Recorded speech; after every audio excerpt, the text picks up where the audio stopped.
Let's start with this news revealed today. Shocking emails showed that Jeffrey Epstein allegedly blamed King Charles when Andrew Mounbatten-Windsor lost his job as UK trade envoy. So Andrew, of course, became the UK Special Representative for International Trade and Investment in 2001, but resigned in 2011 over his relationship with Jeffrey Epstein. So on July 21, 2011, which was the day that Andrew's resignation was made public, Epstein allegedly sent an email to one of his associates saying, "I assume he knows this is Charles's doing."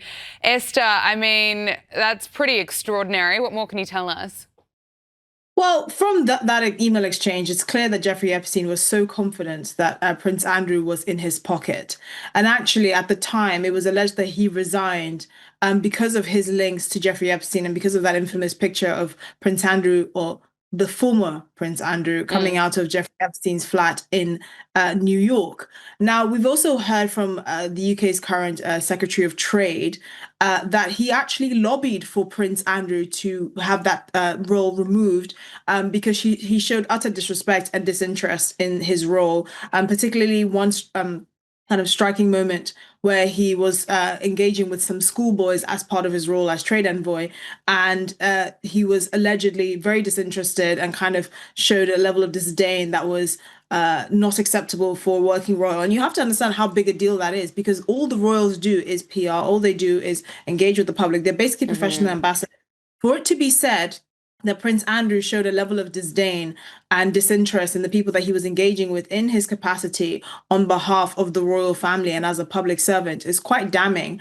And so it shows, one, that he was ill-suited to the role, but two, he was more interested in serving himself than actually serving the country. And his relationship with Jeffrey Epstein has kind of laid that bare. Now that all these sort of allegations have come up and Prince Andrew, or the former Prince Andrew, has now formally been arrested, you also hear individuals that were actually part of his personal protection, so security officers and all of that, coming out and saying that, you know, members of his protection team didn't have a high opinion of him, and that his nickname amongst his security personnel, I will leave you to guess, but it rhymed with punt.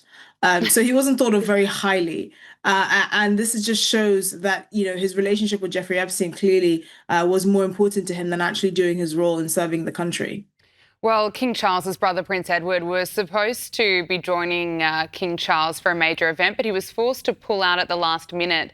This comes just days after Andrew Mounbatten-Windsor's arrest. So Prince Edward was expected to join his family at an award ceremony at St James's Palace in London, but was unexpectedly absent after being struck down with a health issue. But Esther, what are your thoughts around this? Because royal experts say that this really would have been comforting, particularly for King Charles, to have more of his family around him during this hugely challenging time.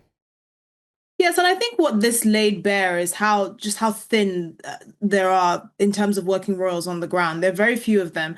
You know, this goes to show again how much of a blow Harry and Meghan leaving the royal family were, because it wasn't just a PR crisis. It was who's actually going to do the work that we need to. We know that Prince Edward's wife has been in Somalia with her charity causes there, drawing attention to the rights of women and girls, and particularly women and girls who have faced sexual violence. So she's busy all over the world, and they've been doing tours to Canada and all over the world. So really, it's not surprising that with you know, an alleged cold, something as simple as a cold, he had to be taken out. I think it's probably more to do with the exhaustion and just the fact that the few members of the royal family that are working are kind of pushed to the limit. We know that Princess Anne is the hardest working royal, and she engages in the most engagements of all of royals. But, you know, this is someone who does quite a glamorous job. She goes to a chip factory in the Midlands. She opens schools on a rainy day in Wales.